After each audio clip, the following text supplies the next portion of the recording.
আসসালামু আলাইকুম। উপন্যাস আমৃত্যু ভালোবাসি তোকে, পর্ব ৭৮। লেখনীতে সালমা চৌধুরী। এই স্প্যারো, এভাবে কাঁদছিস কেন? মেঘ বালিশে মুখ গুজে কান্না আড়াল করার চেষ্টা করছে। আবিরের নেশাক্ত কণ্ঠের আবদার, ভিডিও কল দেই। মেঘ তড়িঘড়ি করে শোয়া থেকে উঠে বসে ভেজা কণ্ঠে কাঁপা কাঁপা গলায় বলল, না। আমার জন্মদিনে সামান্যতম আবদার করার অধিকার যদি আমার না থাকে, তাহলে এই জন্মদিনকে আমি সারা জীবনের জন্য ব্যান করব। মেঘ আস্তে করে বলল, ব্যান করতে হবে না, দিচ্ছি কল। আবির ঠোঁট কামড়ে মুচকি হাসলো। মেঘ চোখ মুছতে মুছতে ভিডিও কল দিল। রুম অন্ধকার থাকায় স্পষ্ট দেখা না গেলেও ফোনের ক্ষুদ্র আলোতেই মেঘের ধবধবে ফর্সা মুখ, ঝলমল করা ভেজা চোখ আর লাল হয়ে থাকা নাকের ডগা স্পষ্ট দেখা যাচ্ছে। আবির নীরের দৃষ্টিতে তাকিয়ে আদর মাখা কণ্ঠে বলল, এবার বলুন, আমার আবেদনময়ীর আবদার কি? আবিরের ছুরির ন্যায় সূক্ষ্ম নেত্রের চাহনিতেই মেঘ ঘায়েল হয়ে যাচ্ছে। বুকের ভেতর তাণ্ডব চলছে। শ্বাস প্রশ্বাস এলোমেলো। মেঘের দু চোখ পানিতে টইটুম্বুর হয়ে আছে, কেবল অশ্রু গড়িয়ে পড়ার অপেক্ষা। বুক খুঁড়ে আসা কান্না গিয়ে মেঘ দুর্বল কণ্ঠে জানালো, আপনাকে আমার সামনে দেখতে চাই। আবির মুচকি হেসে বলল, তারপর? আপনি কবে আসবেন? আর কতদিন? আপনার কি একবারের জন্য আমার কথা মনে হয় না? কেন বোঝেন না আপনি? খুব মিস করছি আপনাকে। কঠিন বাস্তবতায় খোলস বন্দি করে রাখা নিজের অনুভূতিগুলো দীর্ঘ নিঃশ্বাসের আড়ালে লুকিয়ে আবির কোমল কণ্ঠে পড়ল, আমি অবুঝ নয় মেঘ। মেঘ আকুল কণ্ঠে আবারও শুধালো, আসবেন কবে আপনি? সেটা আমার থেকে ভালো আপনার জানার কথা। আপনিই বলুন, আরো ১০০ দিন? আমি বোধহয় মরেই যাব। আবির অগ্নিদৃষ্টিতে তাকাতেই মেঘ ভয়ে চোখ নামিয়ে নিয়েছে। আবিরের রুমে আলো জ্বলছে। এয়ার কন্ডিশন অন থাকা সত্ত্বেও আবিরের শরীর ঘামছে। টেবিল থেকে একটা অপ্রয়োজনীয় কার্ড হাতে নিয়ে বাতাস করছে।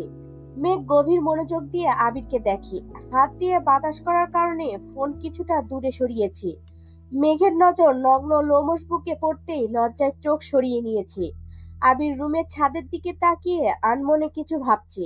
মেঘ পল্লব ঝাপটে আবারও তাকালো। এবার নজর পড়ে থুতনির নিচে থাকা একটা কালো তিলের দিকে। সেভ করার কারণে দাড়ির আড়ালে লুকিয়ে থাকা তিলটা আজ একটু বেশি ঝলমল করছে। মেঘ সেদিকে তাকিয়ে মুচকি হেসে ঘোরে ডুবে গেছে। আবির নেশাক্ত কণ্ঠে ডাকলো, এই যে প্রলয়ঙ্করী, কতবার বলবো এভাবে তাকালে? কুছ কুছ হোতা হে তুম নেহি সামজোগে। মেঘ লাজুক হেসে চোখ ঘোরাতেই চেঁচিয়ে উঠল, আপনার পেছনে কে? মেঘের চেঁচানোতে আবিরও লাফিয়ে উঠেছে। আশেপাশে তাকিয়ে শক্ত কণ্ঠে বলল, কোথায় কি? আমি দেখেছি, কে জানি চলে গেছে এখান থেকে। রুমে কেউ নেই, পর্দা নড়ছে, সম্ভবত এটাই চোখে পড়েছে। আপনি আমায় মিথ্যা কথা বলছেন, রুমে নিশ্চয়ই কেউ আছে। আপনি যে একদিন বলেছিলেন আপনার বউ আছে, সে কি আপনার রুমে? ওই ওই, একদম চুপ। কথায় কথায় চরিত্রে দাগ দিবি না বলে দিলাম। আমার চরিত্র বেলি ফুলের মতো সুগন্ধময় আর পবিত্র। ক্যামেরা ঘোরাচ্ছি, নিজের চোখে দেখ। আবির ক্যামেরা ঘুরিয়ে সম্পূর্ণ রুম ঘুরিয়ে দেখিয়েছে। সবশেষে মেঘ মলিন হেসে বলল, আচ্ছা মানছি। মনের ভেতর শুধু সন্দেহ আর সন্দেহ। গরম পানি খেয়ে অবিশ্বাসের চারাগুলো মেরে অন্তত পক্ষে কিছু সংখ্যক বিশ্বাসের চারা রোপণ করিয়ে। হুম, ঘুম পাচ্ছে, ঘুমান। বেশ কিছুদিন কেটে গেছে। মেঘ আজ সকাল সকাল ভার্সিটিতে এসে বসে আছে। বোনটা আসতেই ছুটে গিয়ে খুশিতে গদগদ করে একটা কিটক্যাট চকলেট ধরিয়ে দিল। বোনটা অবাক চোখে তাকিয়ে প্রশ্ন করলো, এত খুশি কেন আজ? মেয়ে একটা চকলেট ছিঁড়ে খাচ্ছে। মেঘের দেখা দেখি বন্যার নিজের চকলেটটা খেতে শুরু করলো। মেঘ আর বন্যা পাশাপাশি হাঁটছে। মেঘ আচমকা বলে উঠলো, শুক্রবারে ভাইয়ার জন্য বউ দেখতে যাব। সঙ্গে সঙ্গে বন্যার পা থেমে গেছে, গলায় চকলেট আটকে গেছে। নির্বাক চোখে তাকিয়ে আছে। মেঘ পিছনে ঘুরে স্বাভাবিক কণ্ঠে বলল, ক্লাসে চল, মেয়ে দেখাচ্ছি। বন্যার চেহারায় বিষণ্ণতার ছাপ। অর্ধেক খাওয়া চকলেট পুনরায় মেঘকে ফেরত দিয়ে দিয়েছি। ব্রেঞ্চে বসতেই মেঘ একটা মেয়ের ছবি বের করে দিয়েছে। বন্যা না তাকিয়ে চাপা স্বরে বলল, আমাকে দেখাচ্ছিস কেন? তুই আমার বেস্ট ফ্রেন্ড, তুই দেখবি না? দরকার নেই, দেখ না। বন্যা এবার ছবির দিকে তাকালো। মেয়েটা দেখতে তানভীরের থেকেও অনেক বেশি গুলুগুলু, গালে টোলও পড়ে, দেখতেও বেশ সুন্দরী। বন্যা ঢোক গিলে ছোট করে বলল, ভালো? শুধু ভালো? আমার কিন্তু অনেক বেশি পছন্দ হয়েছে। আজ আবির ভাইকে দেখাবো, ওনারও ঠিক পছন্দ হবে। বন্যা অন্যদিকে তাকিয়ে প্রশ্ন করলো, তোর ভাইয়ের পছন্দ হয়েছে? ভাইয়া তো একদম পাগল হয়ে গেছে, আজ বললে আজই বিয়ে করে ফেলবে, তাছাড়া ছবিটাও ভাইয়াই দিয়েছে আমাকে। মেঘ মনে মনে বলল, আল্লাহ, মিথ্যা বলছি বলে মাফ করো প্লিজ। বোনটা ভ্রু কুঁচকে মেঘের দিকে কিছুক্ষণ তাকিয়ে থেকে গলা খাকারি দিয়ে বলল, ভালোই হলো তুই তোর ভাবি পেয়ে গেছিস। হ্যাঁ, আগামী শুক্রবার দেখতে যাব, তারপর বিকেলে তোর সঙ্গে দেখা করব, ঠিক আছে? আমার সঙ্গে দেখা করতে হবে কেন? মেয়ে পছন্দ হয়েছে কি হয়নি তা জানাতে হবে না? তার প্রয়োজন নেই। বিয়ে হলে নিশ্চয়ই শুনবো। বন্যার গলা কাঁপছে, কথা বলতে পারছে না। মেঘ আর চোখে তাকিয়ে বন্যার হাবভাব দেখে উত্তেজিত কণ্ঠে বলল, তুই বস, আমি আবির ভাইয়ের সাথে কথা বলে আসছি। বন্যা ব্যাগে মুখ গুজে বসে আছে। মেঘ ফোন নিয়ে বেরিয়ে গেছে। 10 থেকে 15 মিনিট পর মিষ্টি মিনহাজদের সঙ্গে রুমে আসছে। বন্যা তখনও মুখ গুজেই বসে আছে। মিষ্টি ডাকতেই বন্যা মুখ তুলে তাকালো। চোখ মুখ লাল হয়ে আছে। বন্যা বরাবরই আবেগ চেপে রাখে। তার রাগ অভিমানের বহিঃপ্রকাশও তেমন ঘটে না, কিন্তু আজ যেন বন্যার অন্যরূপ ভেসে উঠেছে। বৃষ্টি মাঝখানে বসেছে, মেঘ আর বন্যা দুপাশে। বন্যার দৃষ্টি জানালার দিকে, এক দৃষ্টিতে বাহিরে তাকিয়ে আছে। মেঘ বৃষ্টিকে একটা একটা করে ড্রেস দেখাচ্ছে। তানভীরের বিয়ের উপলক্ষে অনলাইনে লেহেঙ্গা শাড়ি পছন্দ করেছে। বন্যা সেসব না দেখলেও সবকিছু ঠিকই কাটে যাচ্ছে। এক পর্যায়ে বৃষ্টি বলল, আবির ভাই না বড়, আবির ভাইয়ের বিয়ে রেখে তানভীর ভাইকে বিয়ে করাবে? আবির ভাইয়ের বউ ফিক্সড, মানে আমি তো ফিক্সডই, এখন শুধু দেশে ফেরার অপেক্ষা। এর মধ্যে ভাইয়ের জন্য মেয়ে ঠিক করে রাখবো, প্রয়োজনে আংটি পরিয়ে রাখবো, তারপর দুই ভাই বোন একসঙ্গে বিয়ে করব। আমিও বাসাতেই থাকবো, ভাইয়াও বাসায় থাকবে, শুধু নতুন ভাবির আগমন ঘটবে। বৃষ্টি বন্যার দিকে তাকিয়ে বলল, তুই না বলছিলি বন্যাকে ভাবি বানাবি? তখন মজা করেছিলাম। কোথায় আমাদের ব্রিলিয়ান্ট বন্যা আর কোথায় আমার বেপরোয়া ভন্ড ভাই তানভীর? দুজনকে মানাবে নাকি? কিন্তু কোনো কিন্তু না। বন্যার সামনে আবার এসব কথা বলছিস? তুই জানিস না বন্যার এসব শুনতে ভালো লাগে না? আমার ভাইকে বন্যা দু চোখে এক চোখেও সহ্য করতে পারে না। সেখানে আমার ভাইকে বিয়ে করার প্রশ্নই আসে না। চুপ কর। বন্যার নির্বাক চোখে মেঘের দিকে তাকিয়ে আছে। মেঘের চোখে মুখে উজ্জ্বলতার ছিটে ফোঁটাও নেই। সিরিয়াস মনে কথাগুলো বলেছে। বন্যার অন্তর জ্বলছে, চোখ রক্তাভ হয়ে আছে, টলমল করছে চোখ। যে কোনো মুহূর্তে বাঁধ ভাঙা কান্না শুরু হবে। বন্যা দাঁড়িয়ে আস্তে করে বলল, সাইড দে। কোথায় যাবি? ওয়াশরুমে। ক্লাস শেষে বেরিয়ে আসতেই তানভীরের সঙ্গে দেখা। মেঘি মেসেজ করে আসতে বলেছে।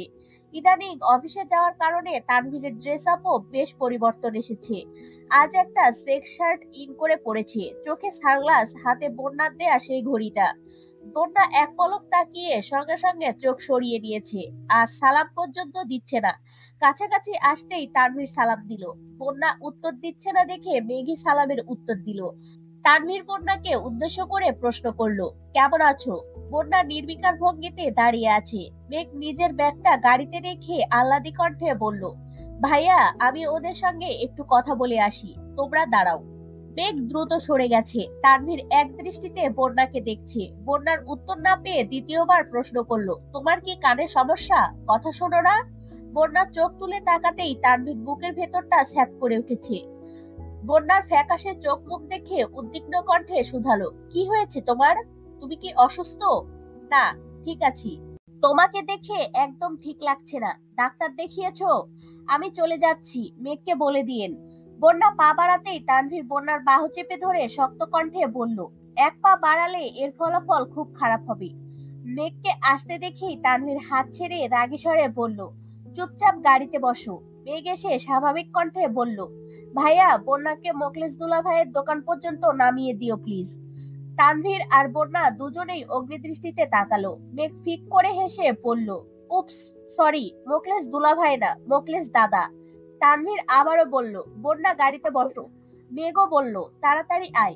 তানভীর গাড়ি চালাচ্ছে। মেঘ বন্যাকে এক এক করে জামা দেখাচ্ছে। শুক্রবারে কি পরবে সেসব ভেবে মেঘ ক্লান্ত হয়ে যাচ্ছে। বন্যা না পারতেও মেঘের এসব পাগলামি সহ্য করছে। তানভীর গাড়ি চালানোর ফাঁকে ফাঁকে মিররে বন্যাকে দেখছে। কিছু দূর যেতেই মেঘ বলল, ভাইয়া, আমাকে দুটা ড্রেস কিনে দিবা? দিবনে। দিবনে না, আজই দিতে হবে। আজই? হ্যাঁ, তোমাকে না বলছিলাম শুক্রবারে পরার জন্য ড্রেস লাগবে? আজ বন্যাও সাথে আছে, পছন্দ করতে সমস্যা হবে না। তানভীর ঘাড় ঘুরিয়ে বন্যার দিকে তাকিয়ে প্রশ্ন করলো, তোমার শরীর ঠিক আছে? শপিং এ যেতে পারবে? বন্যা উত্তর দেওয়ার আগে মেঘ বলল, কেন যেতে পারবে না? আমি বলছি মানে যেতেই হবে। তুমি মনোযোগ দিয়ে গাড়ি চালাও। আব্বুর 2 ডায়মন্ড গাড়িতে বসা। যদি কিছু হয় তাহলে আব্বু তোমার হাড্ডি মাংস আলাদা করে ফেলবে। সামনে তাকাও। 2টা শোরুম ঘুরে মেঘের জন্য 2টা ড্রেস নিয়েছে আর মিমের জন্য একটা। তানভীরের এক পরিচিত ভাইয়ের ক্লিনিক থেকে বন্যার প্রেসার হিমোগ্লোবিন টেস্ট করে বন্যাকে বাসা পর্যন্ত নিয়ে গেছে। মেঘ বারবার বলছিল মোখলেস দাদার দোকানের সামনে নামিয়ে দিতে, কিন্তু তানভীর সোজা বাসার সামনে পর্যন্ত নিয়ে গেছে। যাওয়ার সময় মেঘ জোর করে একটা ড্রেস বন্যাকে দিয়ে শুক্রবারে পরার জন্য বলেছি। বন্যা নিতে না চাইলেও তানভীর আর মেঘের জোড়াজড়িতে বাধ্য হয়েই নিয়েছে। বন্যা বাসায় ঢোকা পর্যন্ত অপেক্ষা করে তারপর মেঘকে নিয়ে তানভীর বাসার উদ্দেশ্যে রওনা দিয়েছে। যেতে যেতে তানভীর প্রশ্ন করলো, তোর বেষ্টুর আজ কি হয়েছে? উল্টাপাল্টা আচরণ করছিল কেন? টিকটিকি খামসি মারছি, এজন্য মাথা ঠিক নেই। টিকটিকি খামসি দেয়? মেঘ ভ্রু কুঁচকে উত্তর দিল, আরে বাবা, স্বপ্নে দিছে। স্বপ্নে সব সম্ভব, বুঝছো? ভাইয়া ঠিকই বলে, এক তার ছিঁড়া তুই, আরেক তার ছিঁড়া তোর বান্ধবী। তোদের যন্ত্রণায় আমরা পাগল হয়ে যাচ্ছি। পাবনা যাবা? মরতে না ঘুরতে। তানভীর চোখ রাঙাতেই মেঘ দাঁত বের করে হাসলো। আজ শুক্রবার সকাল থেকে মেঘ একাই বাড়িঘর মাতিয়ে রেখেছে। এই ফেসিয়াল করছে, এই চোখে শশা লাগিয়ে বসে আছে, চুলের যত্ন নিচ্ছে। তানভীর ঘন্টাখানেক সোফায় বসে মেঘের কর্মকাণ্ড দেখছে। এক পর্যায়ে মিমকেও টেনে নিয়ে আসছে। দুজন ফিসফিস করে কথা বলছে আর রূপচর্চা করছে। তানভীর অনেকক্ষণ খেয়াল করে হঠাৎ জিজ্ঞেস করলো, এত সাজুগুজু করার কারণ কি? কোথায় যাবি তোরা? ঘুরতে। একা যাওয়া যাবে না, যেখানেই যাস আমি নিয়ে যাব। মেঘ আঁতকে উঠে বলল, আজ অন্তত পক্ষে তোমাকে দিতে পারবো না, তাহলে অনুমতিও আমি দিতে পারবো না। আব্বুকে বলে অনুমতি নিও, আমি ডিরেক্ট ভেটো দিব। মেঘ কপালে কয়েক স্তর ভাঁজ ফেলে গুরুতর কণ্ঠে বলল, আজ যেতে না দিলে তুমিই পস্তাবি, আর কিছুই বলবো না আমি।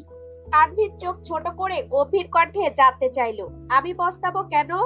মেঘ এপাশ ওপাশ মাথা দুলিয়ে আস্তে করে বলল, বলবো না। না বললে যেতে দিব না কিন্তু। মেঘ চুল উড়িয়ে সিঁড়ি দিয়ে যেতে বেকিস্বরে বলল, তুমি যে ভেটো দিবে এটা আমি আগে থেকেই জানতাম। তাই গতকাল রাতেই বড় আব্বু, আব্বু, কাকামণি, বড় আব্বু, আব্বু, কাকিয়া, এমনকি আবির ভাইয়ের থেকেও অনুমতি নিয়ে ফেলছি। কোথায় বিচার দিতে যাবে? যাও। মেঘ এক প্রকার নাচতে নাচতে রুমে চলে গেছে। মিমো তার পিছু পিছু ছুটলো। তানভীর রাগে কটমট করছে। ইদানিং মেঘের দুষ্টামির মাত্রা অনেক বেড়ে গেছে, একা একা সামলানো যাচ্ছে না। মেঘ আগেও দুষ্টুমি করত, তবে লিমিটেড। আবির আসার পর থেকে অনেকটাই শান্ত হয়ে গিয়েছিল। আবিরের সাথে মনোমালিন্যের কারণে 8-9 বছর কথা হয়নি বলে সেই দূরত্বটা কমাতে একটু সময় লেগেছে। অ্যাডমিশন টেস্ট আর আবিরের প্রেমে হাবুডুবু খেতে খেতে দুষ্টুমির চিন্তা মাথায় আসেনি। এখন সেই দুষ্টুমির ভূতটা আবারও মাথাচাড়া দিয়ে উঠেছে। আবির কোনো কারণে অভিমান করলেও মেঘের সামনে সেই অভিমান 1 মিনিটের বেশি টিকতেই পারে না। আবির যতক্ষণ না হাসবে ততক্ষণ পর্যন্ত মেঘের আজগুবি কথাবার্তা চলতেই থাকবে। গতকালও তেমনটাই ঘটেছে। মেঘের একা ঘুরতে যাওয়ার ব্যাপারে আবির রাজি ছিল না, তাই আবিরকে রাজি করাতে মেঘকে বহু কাঠখড় পোড়াতে হয়েছে। এক পর্যায়ে তেলাপোকার আর্তনাদ গল্প শুনিয়ে আবিরকে পটিয়ে ঘুরতে যাওয়ার অনুমতি দিয়েছে, তবে অবশ্যই শর্ত সাপেক্ষে। আবির মেসেজে 3 পাতার এক লিস্ট পাঠিয়েছে, যেখানে কি করা যাবে না, কি করা যাবে, কিভাবে চলতে হবে সব নির্দেশনা দেয়া। মেঘ সব শর্ত মেনেই রাজি হয়েছে। মেঘ আর মিম রেডি হতে রুমে চলে গেছে। তানভীর আবিরকে কল দিয়ে রাগান্বিত কণ্ঠে বলল, ভাইয়া, তোমার কলিজাকে আমি আর সামলাতে পারছি না। সে এখন আমার কলিজা ছিদ্র করে ফেলতেছে। আবির মৃদু হেসে বলল, আর তো কয়টা দিন, একটু সহ্য করে নে। তুমি নাকি ঘুরতে যাওয়ার অনুমতি দিয়েছো? কি করব বল? এমন ভাবে আবদার করে যে না করতে পারি না। কোথায় যাবে কিছু বলছে? বন্যা, মিনাজ ওদের সাথে বের হবে বলল। আমি নিয়ে গেলে কি হতো? ইদানিং মনে হয় 2 বান্ধবীর মধ্যে মনোমালিন্য চলছে। ভার্সিটিতে কেউ কারোর সাথে কথা বলে না। গত 2 দিন বন্যা ভার্সিটিতেও আসেনি। কল দিলাম, রিসিভও করেনি। আজ আবার ঘুরতে যাচ্ছে, বিষয়টা ঠিক ভালো লাগছে না। তুই ওদের চিনিস না। মনোমালিন্য থাকলেও দেখবি আজকে ঠিক মিলে গেছে, সেটাও ঠিক। আচ্ছা, পরে কথা হবে। ওকে। 3টার দিকে মেঘ আর মিম নিজেদের কেনা ড্রেস পরে সেজেগুজে বেরিয়েছে। তানভীর সূক্ষ্ম নেত্রে তাকিয়ে আছে, কিন্তু কিছু বলছে না। মেঘ যেতে যেতে তানভীরের দিকে তাকিয়ে জিভ বের করে ভেংচি কাটলো। তানভীর চোখ রাগাতেই মেঘ দাঁত কেলিয়ে চলে গেছে। বাসার সামনে থেকে রিক্সা করে দুই বোন গন্তব্যের উদ্দেশ্যে রওনা দিল। ফোনের লোকেশন দেখে মিনহাজদের দেয়া ঠিকানা পর্যন্ত পৌঁছেছে। বোনেরা আগে থেকে সেখানে উপস্থিত। মিনহাজ আর তামিম কাছেই একটা বাসায় থাকে। সেখান থেকে একটা টেবিল এনে একটা খালি জায়গায় রেখে তার উপর কেকের বক্স রেখেছে। আজ তামিমের মিথ্যা জন্মদিন, সেই উপলক্ষেই এই আয়োজন। গত 5 দিনে বন্যার সাথে মেঘের কথা হয়নি বললেই চলে। ক্লাসে দেখা হলেও মেঘ সারাক্ষণ শুধু ভাইয়ের বিয়ে নিয়ে বকবক করেছে। গত 2 দিন বন্যা ক্লাসেও আসেনি। বন্যার ব্যাপারে কথা বলার জন্য গত পরশুদিন বন্যার অনুপস্থিতিতে মিনহাজদের সাথে আলোচনায় বসেছিল মেঘ। মেঘের প্ল্যান জানিয়ে সবার মতামত দিয়ে সবকিছু রেডি করেছে। এমনকি মিনহাজদের থ্রেটও দিয়েছে, যেন আবির বা তানভীর কিছু জানতে না পারে। সেদিনই মিনহাজদের আনব্লক করে ফেসবুকে অ্যাড করে ওদের দিয়ে একটা গ্রুপ খুলিয়েছে। সেখানে গত 2 দিনে মেঘ আর মিম যা যা করেছে সব আপডেট দিয়েছে। এমনকি গতকাল বিকেলে মিম, আদি আর মেঘ মিলে তানভীরকে জোর করে ফেসিয়াল করিয়েছে। সেই ছবি তুলেও গ্রুপে দিয়েছে। বন্যার সব মেসেজ দেখলেও কোনো রিপ্লাই করেনি। তানভীরের ফেসিয়ালের ছবি দেওয়ার পর থেকে বন্যা নেটেও আসেনি। মেঘ সন্ধ্যার পর বৃষ্টিদের দিয়ে বন্যার নাম্বারে কল দিয়েছিল। 2-3 বার কল দেওয়ার পর বন্যার বোন কল রিসিভ করে জানিয়েছে বন্যার 104 ডিগ্রি জ্বর। রাতে বৃষ্টি আরো 2-3 বার কল দিয়ে খোঁজ নিয়েছে, কিন্তু মেঘ একবারও কল দেয়নি। আজ দুপুরে মিনহাজ বন্যাকে কল দিয়ে খোঁজ খবর নিয়েছে। বন্যার শরীরে তখনও জ্বর ছিলই, তবে কম। মিনহাজ তামিমের জন্মদিনের কথা জানিয়ে খুব জোরাজোরি করে রাজি করেছে।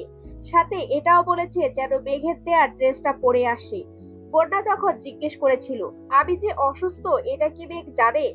মিনহাজ স্বাভাবিক কণ্ঠে উত্তর দিয়েছিল, জানলেই বা কি, মেঘের এখন তোর কথা ভাবার সময় আছে নাকি? সে তার ভাবিকে নিয়ে ব্যস্ত। বন্যা আর কিছু না বলেই কল কেটে দিয়েছিল। শুধুমাত্র বন্ধুদের কথা ভেবে শরীরের জ্বর নিয়েও বন্যা আসছে। মেঘ দোহাত পেছনে রেখে সোজা টেবিলের কাছে দাঁড়ালো। মিম মেঘের পাশে দাঁড়িয়ে সবাইকে সালাম দিয়ে বন্যাকে উদ্দেশ্য করে জিজ্ঞেস করলো, বন্যা আপু তুমি কি অসুস্থ?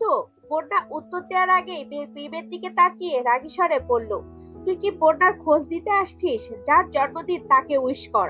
মিম আস্তে করে বলল, সরি। মিম পরপর মিনহাজের দিকে তাকিয়ে বলল, হ্যাপি বার্থডে তামিম ভাইয়া। মিনহাজ হেসে বলল, আমি তামিম না, মিনহাজ। জানি এখন আমি কি করব। না মানে আমার দিকে তাকিয়ে উইশ করলাম তাই বললাম, ইচ্ছে করেই করেছি। মানে? মিম বেকিসরে শুধালো, আজ কার জন্মদিন? মিম মনে মনে বিড়বিড় করলো, জন্মদিনের নামগন্ধ নেই, উইশ নিয়ে পড়ে আছে। তামিম কথা কাটিয়ে বলল, আরে বাদ দে, জন্মদিন জারি হোক, কেক সবাই মিলে খাবো।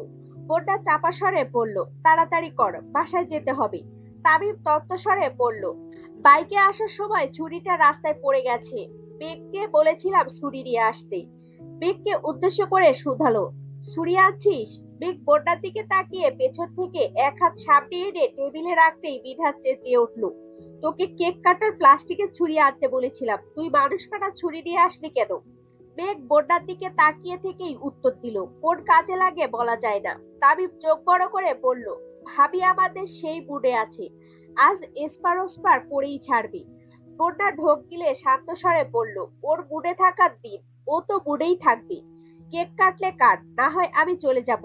মেঘ ছুরিটা এপাশ ওপাশ ঘুরিয়ে কাঠের টেবিলে মাঝ বরাবর ছুরিটা কুপতে কুপতে রাগান্বিত কণ্ঠে হুক্কার দিল, আজ আজ এখানে আমি ছাড়া কারো কথা চলবে না। মেঘের এমন আচরণে বন্যা সহ সবাই কেঁপে উঠল। মেঘ বন্যার দিকে তাকিয়ে ধীর কণ্ঠে বলল, তোকে লাস্ট ওয়ার্নিং দিচ্ছি, আমার সাথে নাটক করার চেষ্টাও করবি না। তালবাহানা করলে একদম মেরে গাছতলায় ফেলে চলে যাব। বন্যা ভ্রু গুটিয়ে গভীর কণ্ঠে জিজ্ঞেস করলো, কি হয়েছে তোর? স্নিগ্ধ শীতল হাওয়া বইছে। মেঘ টেবিলের পাশ কাটিয়ে বন্যার সামনে গিয়ে দাঁড়ালো। মেঘের 2 হাত পেছনে। বৃষ্টি ফোন বের করে ভিডিও অন করলো। বাকিরা উৎসুক দৃষ্টিতে মেঘকে দেখছে। মেঘের বিধ্বংসী মনোভাব দেখে বন্যা কিছুটা ভীত হয়ে আছে। মেঘ রক্তিম আকাশের পানে তাকিয়ে উষ্ণ নিঃশ্বাস ছেড়ে বন্যার অভিমুখে তাকিয়ে বলতে শুরু করলো, আমার হৃদয়ে সবটুকু জুড়ে যাদের অস্তিত্ব আছে তাদের মধ্যে তুই একজন। আমার প্রাণ চঞ্চলে তোর অবস্থার রক্তিম অরুণের মতন। তুই পাশে আছিস বলে আমি বারংবার ভেঙে চুরে নবরূপে রাঙিয়েছি নিজেকে। তোর প্রতি আমার বিশ্বাস সুবিশাল সমুদ্রের গভীরতার ন্যায় তীর। তোকে বন্ধু হিসেবে পেয়ে আমার প্রাপ্তির খাতা পরিপূর্ণ হয়ে গেছে। আমি জানি তুই নিজের থেকেও বেশি আমায় ভালোবাসিস, আর আমার থেকেও বেশি ভালোবাসিস আমার ভাইকে। তুই বুঝতেও পারছিস না তানভীর ভাইয়ার জন্য তোর বুকের বাঁ পাশে বিদ্যমান 300 গ্রামের হৃৎপিণ্ডটা প্রতিনিয়ত ঠিক কতটা অস্বাভাবিকভাবে স্পন্দিত হচ্ছে। ভাইয়ার তমসাচ্ছন্ন ক্ষয়িষ্ণু হৃদয়ের একগুচ্ছ আতশবাজি তুই। বিষাদে নাস্তব অভিপ্রায়ের একমাত্র প্রণয়নী তুই। ভাইয়ার বেপরোয়া জীবন নবলক্ষ্যে সাজানোর উত্তম উপদেষ্টা হবি তুই। কথা দিচ্ছি ভাইয়ার জীবনে অদ্বিতীয়া হয়ে থাকবি সারা জীবন। বন্যা হতবিহ্বল দৃষ্টি নিরেট। বন্যার নিস্তব্ধ আখি যুগল মেঘের অভিমুখে স্তব্ধ হয়ে আছে। মেঘ হাঁটু গেড়ে বসে পেছন থেকে গোলাপ ভর্তি হাত সামনে এনে বন্যার দিকে ধরে জিভ দিয়ে ঠোঁট ভিজিয়ে মোলায়েম কণ্ঠে শুধালো, তুই কি ভাইয়ার কল্পনার রাজ্যের কল্পতরু হবি? তার সংকীর্ণের সাম্রাজ্যের মহারানী হবি? বন্যার চোখ টলমল করছে। জ্বরের ঘোরে ভার হয়ে থাকা মাথাটা অনবরত ঘুরছে। মসৃণ গাল বেয়ে অশ্রু গড়িয়ে পড়তে বেশি সময় লাগলো না। গত 5 দিন গুমড়ে গুমড়ে অনেক কেঁদেছে, যেটা বন্যার চোখ মুখ দেখলেই বোঝা যায়। বন্যার দু চোখ বেয়ে অনর্গল পানি পড়ছে। মেঘ মিমের দিকে তাকিয়ে গুরুভার কণ্ঠে বলল, তোকে কি দাওয়াত দিয়ে আনতে হবে? মিম থম্মত খেয়ে বলল, সরি, তোমার কথা শুনে টাসকি খেয়ে ফেলছিলাম। মিম এগিয়ে এসে মেঘের পাশে হাঁটু গেড়ে বসে সেই ফুলের তোড়ায় হাত রেখে দুজন একসঙ্গে উচ্চস্বরে বলে উঠল, আপনি কি আমাদের ভাবি হবেন? তানভীর খানের একমাত্র বউ হবেন? বন্যার শরীর কাঁপছে। ভেজা চোখে মেঘ আর মিমের দিকে তাকিয়ে আছে। তামিম রাশভারী কণ্ঠে বলল, বন্যা ভাবি তাড়াতাড়ি রাজি হন, নয়তো মেঘ ভাবির মাথা আবারও গরম হয়ে যাবে। বন্যা সবার দিকে তাকালো। মিনহাস, তামিম, সাদিয়া একসঙ্গে দাঁড়িয়ে আছে। বৃষ্টি একাই ভিডিও করছে। বন্যা পুনরায় মেঘের দিকে তাকালো। মেঘ স্ট্রং থাকলেও মিম এক পায়ের ওপর নিজের ভর রাখতে না পেরে মেঘের ওপর হেলে পড়েছে। মেঘ তড়িঘড়ি করে চেঁচিয়ে উঠল, আরে বেটি, তাড়াতাড়ি হ্যাঁ বল, পড়ে যাচ্ছি তো। বন্যা ফুল ধরতে ধরতে বিহ্বলতায় উত্তর দিল, ইনশাল্লাহ তোমাদের ভাবি হব আমি। ততক্ষণে মিমের শরীরের ভরে মেঘ মাটিতে পড়ে গেছে। মিম মেঘের উপর পড়েছে। বন্যার এক হাতে ফুল, অন্য হাতে মেঘের ঘাড়ে ধরে আটকাতে গিয়ে নিজের ওড়নায় টান খেয়ে বন্যা মেঘদের ওপর পড়েছে। বন্যা তখনও এক হাতে মেঘের কাঁধ আঁকড়ে ধরে আছে, যেন মাথায় চাপ না খায়। বৃষ্টির ভিডিও তখনও চলমান। সাদিয়া, তামিম দ্রুত এগিয়ে গেছে। সাদিয়া মিমকে টেনে তুলেছে। মিমের পায়ে অল্প চাপ খেয়েছে, তাই ব্যথায় আর্তনাদ করছে। বৃষ্টি মিনহাসকে ফোন দিয়ে তাড়াতাড়ি মেঘ আর বন্যাকে টেনে তুলেছে। ব্যথা পেয়েছে যেমন তেমন, নতুন জামাগুলোতে মাটি আর ময়লা লেগে যাচ্ছে, তাই অবস্থা হয়ে গেছে। মিনহাস, তামিম আর সাদিয়া হাসতে হাসতে একদম বসে পড়েছে। মিনহাস হাসতে হাসতে বলল, আমার জীবনে দেখা সেরা প্রপোজ, সারা জীবন মনে থাকবে। দেখবি তোদের ননদ ভাবির সম্পর্ক সারা জীবন এমনই থাকবে। যাই করতে যাবি একটা করে অঘটন ঘটাবি। মেঘ হুঙ্কার দিয়ে উঠল, চুপ থাক, নয়তো তোর মুখে কস্টেপ লাগাই দিব। মেঘ বন্যার দিকে তাকিয়ে মুচকি হেসে বলল, সরি, তুই ভাইয়াকে ভালোবাসিস এটা তোকে বোঝাতে 5 দিন তোর সঙ্গে খুব বাজে ব্যবহার করেছি। Sorry baby. বন্যা কোনো কিছু না বলে আচমকা মেঘকে শক্ত করে জড়িয়ে ধরল। কান্না ভেজা দু চোখ পেয়ে আবারও পানি ঝরছে। মেঘও বন্যার পিঠ বরাবর 2 হাত পেঁচিয়ে ধরেছে। বন্যা এবার হাউমাউ করে কান্না শুরু করেছে। এত বছরের বন্ধুত্বে বন্যাকে কখনো এভাবে কাঁদতে দেখেনি মেঘ। বরাবরই চুপচাপ আর শান্তশিষ্ট থাকে। কাঁদলেও কখনো কারো সামনে কাঁদে না, অথচ আজ সেই মেয়ে খোলা আকাশের নিচে অবাধে কেঁদেই চলেছে। মেঘ শীতল কণ্ঠে বলল, সরি তো, প্লিজ এভাবে কান্না করিস না। আমি জানতাম তুই ভাইয়াকে ভালোবাসিস, কিন্তু তোকে সরাসরি জিজ্ঞেস করলে তুই কখনই স্বীকার করতি না। তার জন্য আমাকে এসব করতে হয়েছে। Please sorry. বন্যা কাঁদতে কাঁদতে অস্পষ্ট কণ্ঠে বলতে শুরু করলো, আমি বুঝতেও পারিনি কবে আমি ওনাকে এত বেশি ভালোবেসে ফেলেছি। শুধু সেদিন ওই মেয়ের ছবি দেখানোর পর থেকে এখন পর্যন্ত আমি ঠিকমতো ঘুমাতে পারিনি, খেতে পর্যন্ত পারিনি। আমার নিঃশ্বাস নিতে পর্যন্ত কষ্ট হচ্ছিল। সারাক্ষণ মনে হচ্ছিল আমি সব হারিয়ে ফেলছি, কি যেন নেই আমার। চারপাশ শূন্য লাগছিল আমার। আমি ওনাকে অনেক ভালোবাসি বেবি। মেঘ বন্যাকে নিজের কাছ থেকে সরিয়ে দু চোখ মুছে শান্ত কণ্ঠে বলল, আমার ভাবি হতে তুই সত্যি রাজি তো? বন্যা মলিন হেসে বলল, রাজি। কিন্তু মেঘ স্বাভাবিক কণ্ঠে জানতে চাইলো, কিন্তু কি? তুই যে বলেছিলি আজ বিয়ে দেখতে যাবি। লে হালুয়া, তুই কি ছেলে নাকি? বন্যা শ্বাস ছেড়ে রাগী স্বরে বলল, তোর ফাজলামো করিস না। ওই মেয়েটা কে ছিল? আমি চিনি না, ফেসবুকে পেয়েছিলাম। ফাজিল মেয়ে। কিন্তু বললি যে তোর ভাই রাজি। ওমা, ভাইয়া তোকে লাভ করলে রাজি হবে না? তোর ভাই আমায় পছন্দ করে না, ডিরেক্ট ভালোবাসি। তোকে বলেছে? মেঘ বিষণ্ণ চিত্তে তাকিয়ে বলল, বললে আজ আমাদের জায়গায় ভাইয়া থাকতো আর আমরা ক্যামেরাম্যান থাকতাম, বুঝলি? অনেক চেষ্টা করার পরও ভাইয়া যখন কিছু বলছিল না, তখন বাধ্য হয়ে আমাকে এই পথ বেছে নিতে হয়েছে। ভাইয়া কবে বলবে সে আশায় থাকলে আমি মরে ভূত হয়ে যেতাম। তার থেকে নিজের মনের ভাব প্রকাশ করে ফেললাম। মেঘ একটু থেমে আবারও বলে উঠল, আবির ভাইয়ের মতো ডায়লগ দেই। তোকে বৌদি ডাকার জন্য যদি অধিকারনামায় স্বাক্ষর করতে হয়, তবে আমি সেই অধিকারনামায় স্বাক্ষর করে হলেও তোকে বৌদি ডাকবো। তুই আমার ভাবি মানে আমারই ভাবি। পৃথিবীর কেউ তোকে আমার ভাবি হওয়া থেকে আটকাতে পারবে না, ইনশাল্লাহ। বন্যা আনমনে হেসে বলল, ইনশাল্লাহ। মিম এক পা ঝাঁকিয়ে ঝাঁকিয়ে মেঘদের কাছে আসতে আসতে বলল, বন্যা আপু, আমি যে তোমার ছোট ননদ, এটা কি তোমার মনে আছে? বন্যা আলতোভাবে মিমকে জড়িয়ে ধরে আহ্লাদি কণ্ঠে বলল, ওলে সোনা, তুমি আমার কিউট ননদিনী, তোমাকে আমি কিভাবে ভুলবো বলো? মেঘ ভেঙচি কেটে বিড়বিড় করে বলল, আজ কিউট না বলি। মিনহাস ঠাট্টা স্বরে বলে উঠল, আপনি কিউট না বলেই একজন নিজের জান জীবন দিয়ে আপনাকে আগলে রাখে। আপনার দিকে কেউ নজর দেওয়ার আগেই আধমরা করে ফেলে। আপনাদের মুখে এসব সাজে না ভাবি, বরং আমি আর তামিম এসব বললে মানা যেত। তামিম পাশ থেকে বলল, সহমত বন্ধু। বন্যা হঠাৎ জিজ্ঞেস করলো, তামিমের না জন্মদিন, কেক কাটবো না? মেঘ ভেংচি কেটে বলল, আমার ভাইয়ের সাথে যুদ্ধ করে আসছি কি তামিমের জন্মদিন করতে নাকি? মেঘ নিজের হাতে বক্স থেকে কেক বের করলো। কেকের ওপর লেখা, প্রিয় বন্যা, ভাবি হবি? হ্যাঁ অথবা হ্যাঁ। মেঘ বলল, দুটা অপশন দিলাম, যে কোনো একটা বেছে নিতে পারিস। এখানে দুটা অপশন? অবশ্যই, একটা আমার অপশন আর একটা মিমের অপশন। কেক কেটে খেয়ে সবাইকে নিয়ে রেস্টুরেন্টের উদ্দেশ্যে রওনা দিল।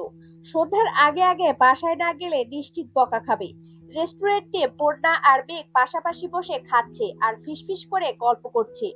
মেঘ সবার উদ্দেশ্যে হুঙ্কার দিল, আমার ভাই কিংবা আমার ওনার কানে যদি আজকের ঘটনার একাংশ যায়, তাহলে তোদের সাথে চিরদিনের জন্য বন্ধুত্ব ভেঙে দিব। আর বন্যা, তোকেও সাবধান করছি, তুই আমাদের ভাবি, কিন্তু তানভীর ভাইয়ের প্রেমিকা না। ভাইয়া প্রপোজ না করা পর্যন্ত তুই যদি কোনো প্রকার আলগা পিরিত দেখাস, তাহলে তোকেও দেখে নিব। ঠিক আছে, তাড়াতাড়ি কর, জ্বর বাড়তেছে, শরীর খারাপ লাগছে, বাসায় চলে যাব। রিক্সা দিয়ে এত দূর গেলে আরো বেশি কষ্ট হবে। দাঁড়া, ভাইয়াকে কল দিচ্ছি। এই না না, প্লিজ ওনাকে কল দিস না, চুপ করে বসে থাক। আমার বেস্ট ফ্রেন্ডকে বউ বানানোর যোগ্যতা না থাকলে বিয়ে কিভাবে দিব?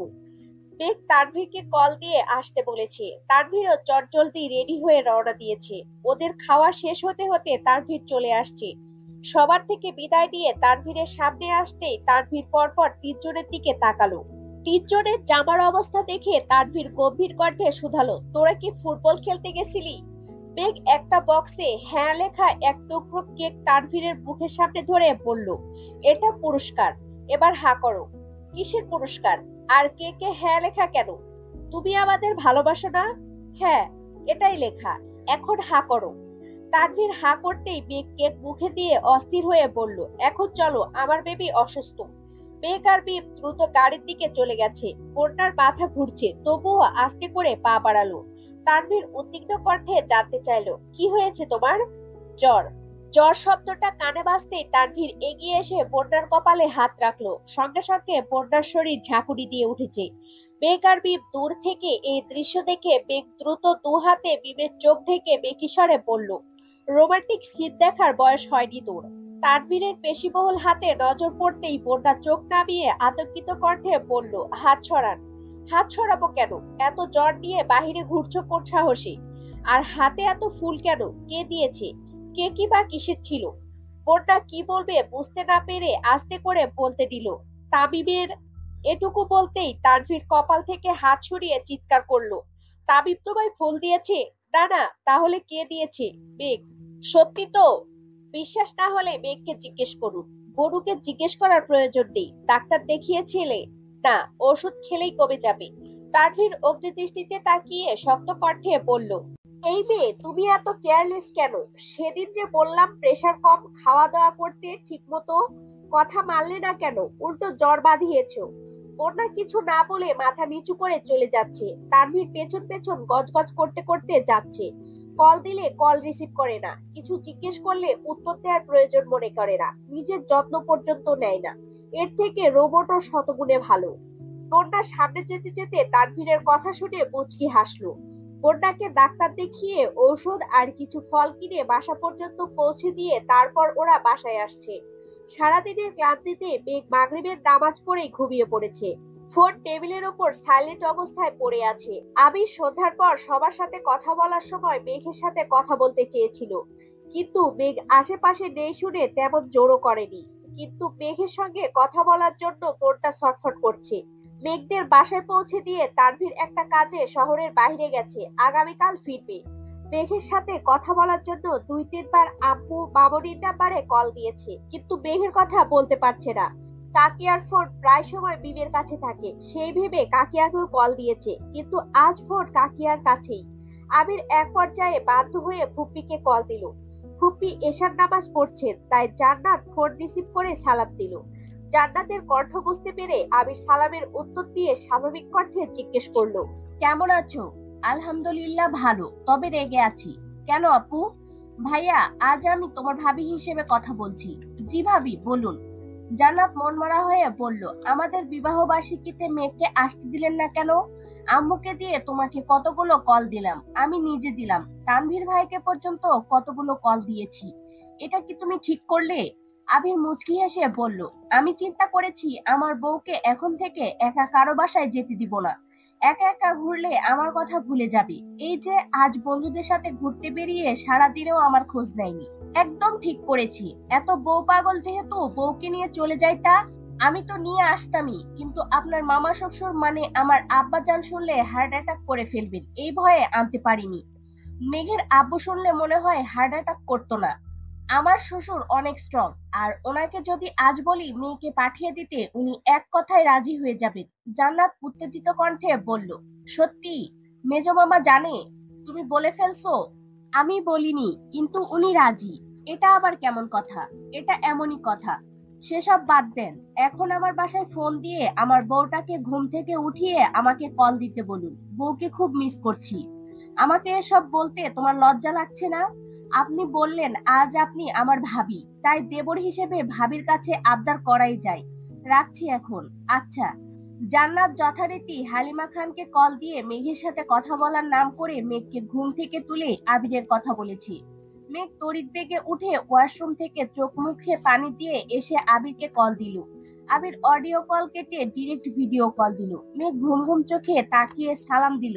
আবির সালামের উত্তর দিয়ে তপ্তস্বরে পড়ল, কারো কি আমার জন্য বিন্দুমাত্র চিন্তা হয়? সরি, ঘুমিয়ে পড়েছিলাম। আমিও সরি ঘুম ভাঙানোর জন্য। মেঘ মুচকি হেসে বলল, আপনার এই পরিবর্তনের পেছনে নিশ্চিত কোনো রহস্য আছে। কি রহস্য বলুন তো? আবির লাজুক হেসে বলল, আমি বলুম না, আমার শরম করে। মেঘ চক্ষু যুগল প্রশস্ত করে বলল, আপনার শরমও আছে? আবির উত্তর না দিয়ে মেঘের দিকে নিষ্পলক চোখে তাকিয়ে আছে। মেঘ বারবার ডাকছে, কিন্তু আবিরের নজর স্থির। মেঘ এবার রাগী স্বরে বলল, এভাবে তাকিয়ে আছেন কেন? আপনার যেহেতু মনে হয় আমি নির্লজ্জ, তাই আজ থেকে আমি নির্লজ্জের মতো আচরণ করব। মেঘ আহম্মকের মতো তাকিয়ে আছে। আবিরের দৃষ্টি মেঘকে বারবারই নাজেহাল করে, সেই সঙ্গে আবিরের উল্টাপাল্টা কথাতে মেঘ এখন হতবিহ্বল। আবির খানিক চুপ থেকে মোলায়েম কণ্ঠে শুধালো, শুনলাম কোথায় পড়ে গিয়ে জামা কাপড় নষ্ট করে আসছিস? শরীরে ব্যথা পেয়েছিস? না, তেমন ব্যথা পাইনি, কোমরে একটু লাগছে। কি করতে গেছিলি? একটা গুরুত্বপূর্ণ কাজ করতে গেছিলাম, কাউকে বলা যাবে না। আমাকেও বলা যাবে না? আপনাকে অবশ্যই বলবো, কিন্তু এখন না প্লিজ। আপনি দেশে ফিরলে আপনাকে সারপ্রাইজ দিব। এখন কিন্তু আমার ভয় হচ্ছে। আবিরের মুখে অপ্রত্যাশিত কথা শুনে মেঘ বাগাড়ম্বরপূর্ণ হয়ে গেছে। গলা খাকারি দিয়ে আস্তে করে বলল, ওহ নো, আপনি আমায় ভয় পান? কতটা? আবির ভ্রু কুঁচকে চাপা স্বরে বলল, আপনাকে না, আপনার কর্মকাণ্ডকে ভয় পাই। আবিরের আদুরে ভঙ্গির কথোপকথন শুনে মেঘ লজ্জায় নুয়ে পড়েছে, মুখ দিয়ে আর কোনো কথাই বের হচ্ছে না। মেঘের দুগাল লাল হয়ে গেছে, নাকের ডগায় ঘাম জমে চিকচিক করছে।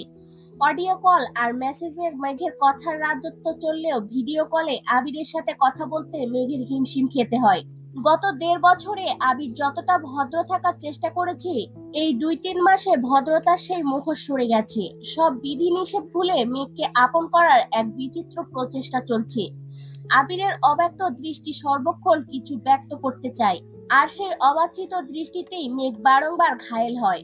আবিরের সাথে যতবার কথা হয়, কল কাটার আগে মেঘের শেষ কথা থাকে, আই মিস ইউ।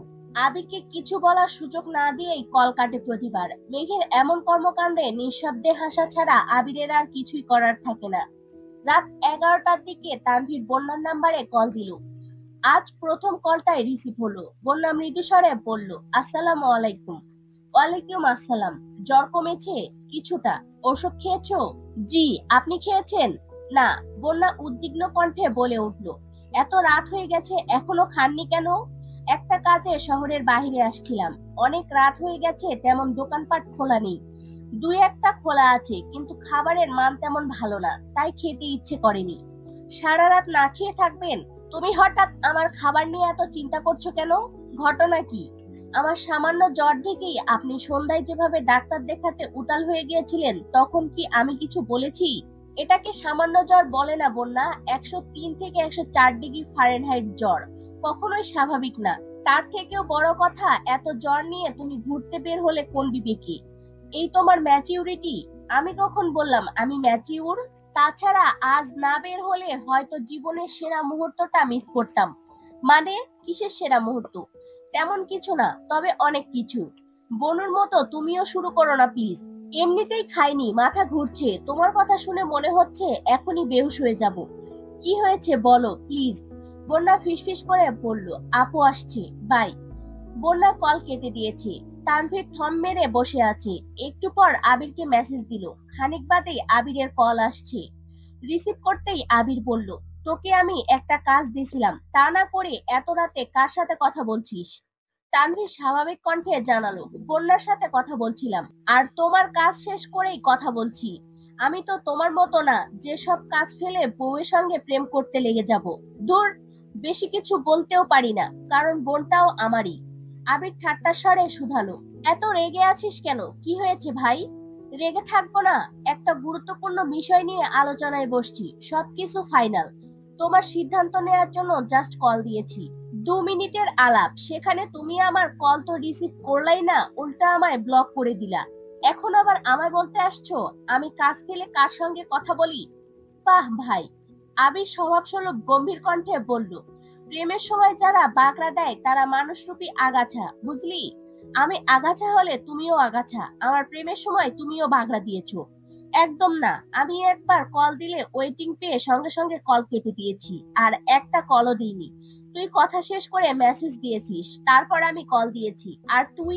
আমি বারবার কল কেটে দিচ্ছিলাম, তারপর তুই কল দিয়েই যাচ্ছিলি। হয়েছে হয়েছে, আমি মানছি আমি আগাছা। শুধু তুমি না, সবার জীবনেরই আগাছা আমি। বেকুবের মতো এক মেয়ের প্রেমের প্রস্তাবে রাজি হয়ে বাসার সবার চোখে আগাছা হয়েছি। ওই মেয়ের জন্য নিজের পড়াশোনা ধ্বংস করেছি। রাজনীতির মতো মুখোশধারী মানুষের সাথে প্রতিনিয়ত বাকবিতণ্ডায় জড়াচ্ছি।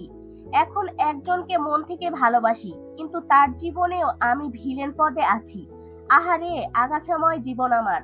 আবির মোলায়েম কণ্ঠে বেশ কিছুক্ষণ বোঝানোর চেষ্টা করলো। তানভীরের সভাপতি নির্বাচনের ১ বছর কেটে গেছে। ৩ বছরের কমিটি এই ১ বছরেই তছনছ হয়ে গেছে। কমিটির সদস্যের ঐক্যবদ্ধ জোট ভেঙেছে আরো ৩-৪ মাস আগে। সহসভাপতি, যুগ্ম সাধারণ সম্পাদক আর সাংগঠনিক সম্পাদকদের একের পর এক দণ্ডে প্রতিনিয়ত হিমশিম খাচ্ছে তানভীর। স্থানীয় নেতা সহ এমপি, মন্ত্রীরাও সামান্য সমাধান করতে পারছেন না। মিটিং এ সব মেনে নিলেও সুযোগে একজন আরেকজনের মাথা ফাটাতে ব্যস্ত। তানভীরের সঙ্গে কারো পার্সোনাল শত্রুতা নেই ঠিকই, কিন্তু চোখের সামনে নীতিবিরোধী কর্মকাণ্ড সহ্যও করতে পারছে না। সেই সঙ্গে বন্যাকে নিয়ে আছে তার সুদূর চিন্তা ভাবনা। বন্যার পরিবারে বন্যার বাবা সরকারি চাকুরিজীবী, বড় বোনও তাই। এমনকি বন্যার আত্মীয় স্বজন বেশিরভাগই সরকারি চাকুরিজীবী। বন্যার আপুর জন্য সরকারি চাকুরিজীবী ছেলে খোঁজা হচ্ছে, সেখানে বন্যা তার বোনের থেকেও বেশি ব্রিলিয়ান্ট, দেখতে শুনতে মাশাআল্লাহ। তাই স্বাভাবিকভাবেই বলা যায় বন্যাকে বিয়ে করার জন্য তানভীরের বিন্দুমাত্র যোগ্যতাও নেই।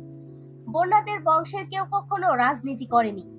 সেখানে তানভীরদের বাসায় স্বয়ং আলী আহমেদ খান এককালে এলাকার সুপরিচিত রাজনীতিবিদ ছিলেন। গ্রামের বাড়িতে এখনো অনেকে ওনাকে নেতা হিসেবে চিনেন।